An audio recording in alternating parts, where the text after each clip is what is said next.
राम राम जी। आज की वीडियो में मैं आप सबको सुनाऊंगी वैशाख महीने की तीसरी कहानी को हमेशा पूरी सुने क्योंकि अधूरी कहानी का अधूरा ही फल मिलता है। आइए शुरू करते हैं। बहुत समय पहले की बात है। किसी गांव में एक कुम्हार और कुम्हारी रहते थे। उसके पास एक गधा भी था। वे रोज गधे को लेकर मिट्टी लेने पहाड़ियों की तरफ जाते थे और मिट्टी खोदकर गधे पर रख कर अपने घर मिट्टी लाते थे।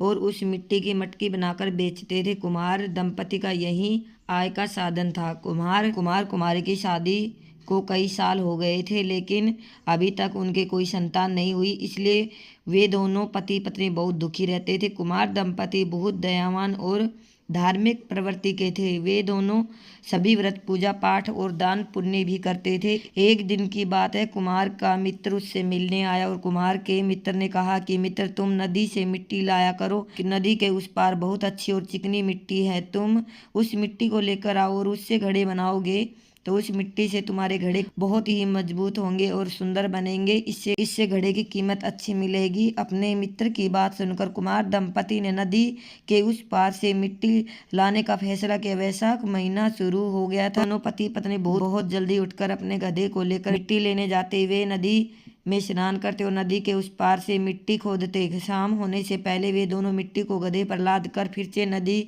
में स्नान करते हुए घर वापस आ जाते। धीरे धीरे इसी तरह वैशाख का पूरा महीना बीत गया और अब से कुछ समय बाद कुमार की पत्नी गर्भवती हो गई और 9 महीने बाद उसने एक पुत्र को जन्म दिया। कुमार कुमारिन पुत्र को पाकर बहुत खुश हुए। उन्होंने पूरे गांव में लड्डू बंटवाए।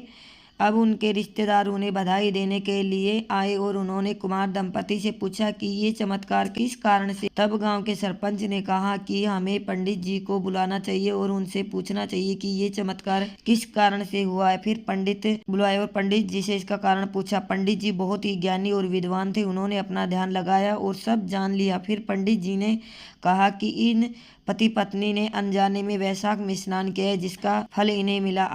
तब सरपंच जी ने कहा, पंडित जी अच्छा फल मिला है। सरपंच ने कहा, पंडित जी जब अनजाने में हुआ वैशाख का स्नान से इतना अच्छा फल मिला है तो अगर विधि पूर्वक वैशाख स्नान किया जाए तो कितना फल मिलेगा। तब पंडित जी ने कहा, आपने सही कहा। जो भी कोई विधि पूर्वक वैशाख स्नान करता है, वैशाख मास में बड़ पीपल, आकड़े के पेड़ और केले के पेड़ को सींचता है, सुबह शाम दीपक जलाता है, उसे उसका अच्छा फल मिलता है। मनुष्य के कई जन्मों के पाप धुल जाते हैं, दरिद्रता का नाश होता है, निसंतानों को संतान की प्राप्ति होती है। अभी पंडित जी वैशाख मास की महिमा और मातम्य बता ही रहे थे कि तभी कुमार के गधे की मृत्यु हो गई और उसने दिव्य देह धारण कर ली। उसे लेने के लिए दिव्य विमान आया। वे गधा दिव्य देह धारण करके देवदूतों के साथ उस विमान में बैठकर चला गया। फिर कुमार दंपति ने सबको बताया कि इस गधे ने भी हमारे साथ वैशाख स्नान किया था, उसे भी उसका फल मिला। गाँव वालों ने अपनी आंखों से दो दो चमत्कार देखे। फिर गाँव वालों ने उन पंडित जी से वैशाख स्नान की पूरी विधि